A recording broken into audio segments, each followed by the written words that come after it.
We are SEBI registered entity. Please read the disclaimer in the video description. Stock market is risky. We don't guarantee any kind of profits. जय माता दी दोस्तों, आज मैं आपके साथ share कर रहा हूं इंडिया की एक लिस्टेड कंपनी जो कि होल्ड करती है स्टेक एक गोल्ड माइनिंग कंपनी में। और ये कोई ऐसी वैसी गोल्ड माइनिंग कंपनी नहीं है, ये first operational post independence private gold mining company है। और दोस्तों, गोल्ड के प्राइस तो ऊपर जा रहे हैं, गोल्ड की फैंसी हम देख रहे हैं, सेंट्रल बैंक जो हैं वर्ल्ड ओवर किस तरीके से गोल्ड को खरीद रहे हैं। और गोल्ड की सिग्निफिकेंस मैं आपको सरल भाषा में समझाता हूं। 1990 में 1 kg गोल्ड के दाम पे आती थी मारुति 800। 2000 के अंदर 1 kg गोल्ड के दाम में आ रही थी एस्टीम। 2005 में 1 kg गोल्ड के दाम में आ रही थी इनोवा। 2010 में 1 kg गोल्ड के दाम में आ रही थी फॉर्च्यूनर। 2020 में 1 kg गोल्ड के दाम में BMW X1 मिल रही थी। जिस तरीके से गोल्ड का प्राइस बढ़ रहा है, 2030 में 1 kg गोल्ड में क्या आएगा आप बताएं। दोस्तों, जिस तरीके से गोल्ड का प्राइस ऊपर जा रहा है, मुझे लगता है समय आ गया है why not to be part of gold mining company. दोस्तों, इसी कारण से मैं आपके साथ शेयर कर रहा हूं इंडिया की एक लिस्टेड कंपनी जिसके आप शेयर खरीद सकते हो। और ये होल्ड करती है stake in India first operational post independence private gold mine. और ये जो कंपनी आपके साथ शेयर कर रहा हूँ, सिर्फ गोल्ड माइंस में इसका इंटरेस्ट नहीं है, इसका डाइवर्स बिजनेस है, ग्रोथ पे फोकस है। और जो गोल्ड माइन का बिजनेस है ना, वो एक वैल्यू ऐड करेगा आपके पोर्टफोलियो में। और जैसा मैंने बोला ना कि कंपनी का डाइवर्सिफाइड बिजनेस है, तो इसके डाइवर्सिफिकेशन को आप 5 पार्ट्स में डिवाइड कर सकते हैं। First is engineering, second is real estate, third is metals and mining, fourth is luxury grooming and hospitality segment, and fifth is gold mining. दोस्तों, कंपनी का नाम आपको बताऊं उससे पहले मेरी रिक्वेस्ट है, मेरा यूट्यूब चैनल सब्सक्राइब कर लें अगर आपने अभी तक नहीं किया हुआ है, तो बेल आइकन दबा के नोटिफिकेशन ऑन कर लें ताकि जब मेरा अगला वीडियो आए तो आप लोगों को टाइमली नोटिफिकेशन मिले। वीडियो को लाइक और शेयर जरूर कीजिएगा। और दोस्तों, कंपनी का नाम है लॉयड इंटरप्राइजेस। प्राइस जो है आप स्क्रीन पे चेक कर सकते हैं। और जैसा मैंने बोला कि डाइवर्सिफाइड बिजनेस है, ग्रोथ पे फोकस है। पिछले 3 इयर्स की अगर आप सेल्स की ग्रोथ देखें तो वो है 215% से ग्रो हुए हैं।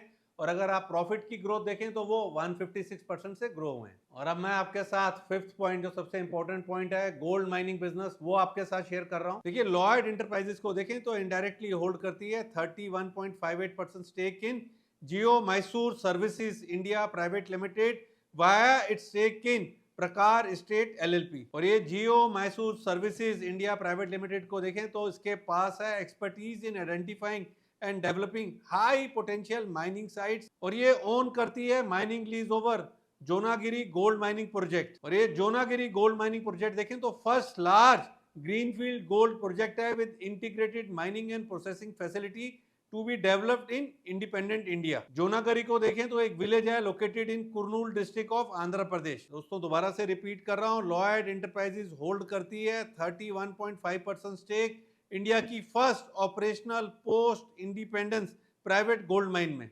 और ये जो माइन है, this mine is expected to be fully operational later this year with expected annual peak revenue of 950 crore.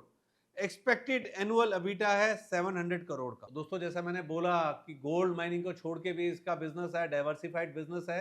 तो अब मैं बात करूंगा आपके साथ इसके इंजीनियरिंग बिजनेस पर। लॉयड एंटरप्राइजेस को देखें through its listed subsidiary Lloyds Engineering Works Limited, company is engaged in the design, manufacturing and commissioning of heavy equipments, machinery and system for the hydrocarbon sector, oil and gas, steel plants, power plants, nuclear plant boilers and turnkey project. Lloyd Engineering work is doing capacity expansion for doubling its capacity, thus providing solid headroom to grow with its asset light business model. देखिए दोस्तों, हम हिंदुस्तानी, हम भारतीयों को ना gold के साथ साथ रियल एस्टेट की भी फैंसी है। तो मैं आपके साथ शेयर कर रहा हूं इसका रियल एस्टेट बिजनेस। देखिए, Lloyd enterprises through Lloyd reality developers limited, the company has developed over 2.91 million square feet of real estate with a project pipeline of 2 million square feet which will continue to drive its growth journey. इसके real estate projects are in key urban areas like Mumbai and Pune, capitalize on high demand real estate market,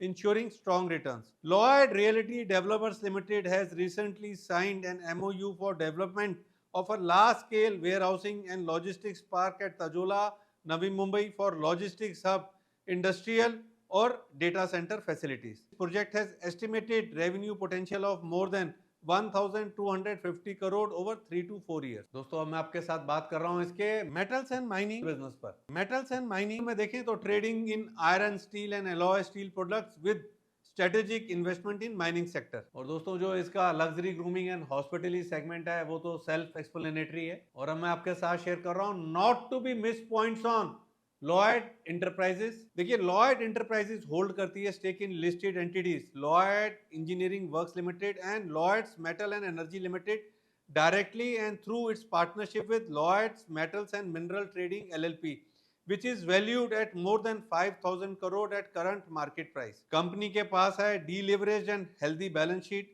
proven past track record of delivering transformative projects, strong promoter holding है 73.91% की, robust financial and revenue growth है company के अंदर। Further देखें तो मार्च 2024 में company का revenue था 950 करोड़ जो कि बढ़कर हो गया है 1488 करोड़ इन मार्च 2025, इंडिकेट कर रहा है revenue growth of 55%, indicating its strong growth trajectory and commitment to future growth. देखिए कंपनी की है diversified revenue streams in multiple sector जो कि बनाती है कंपनी को really attractive and isolated from down cycle in any one sector. और अगर आप कंपनी की अनाउंसमेंट चेक करें तो वहां पे पाएंगे 21 जुलाई को कंपनी की मीटिंग है for fund raising by right issue. और जो कंपनी का इतिहास रहा है राइट इशू लाता है एकदम लो और डर्ट चीप प्राइस पर। और ये ऐसा इसलिए करता है क्योंकि कंपनी की प्रैक्टिस है शेयर होल्डर्स को रिवॉर्ड करने की, शेयर होल्डर फ्रेंडली कंपनी है। और स्टॉक प्राइस को देखें तो 90 के ऊपर जाने के बाद स्टॉक प्राइस में करेक्शन चल रही है। मुझे लगता है इन स्तरों पर करेक्शन पे स्टॉक को एक्यूमुलेट करना चाहिए और जो इसकी रिकॉर्ड डेट आएगी, राइट इशू आते हैं उसकी जो रिकॉर्ड डेट आएगी उससे पहले शेयर डीपी में होना चाहिए ताकि पहले भी शेयर हो ताकि राइट इशू में भी पार्टिसिपेट कर पाए। I am bullish on Lloyd enterprises और मेरे टारगेट्स हैं यहाँ पे ऊपर के 180 रुपीज के। बट एक चीज समझे, नथिंग इज ओवरनाइट, थोड़ा समय देना पड़ेगा। और एक इंपॉर्टेंट डिस्क्लेमर है, ये स्टॉक हमने अपने प्राइवेट क्लाइंट ग्रुप यानी कि HNI सेगमेंट के साथ शेयर करा हुआ है और उनके साथ भी हमने 180 रुपीज के टारगेट्स ही शेयर करे हुए हैं। उनको भी लंबी अवधि के लिए इसके अंदर निवेश की राय दी हुई है। We are SEBI registered entity. Please read the disclaimer in the video description. Stock market is risky. We don't guarantee any kind of profits.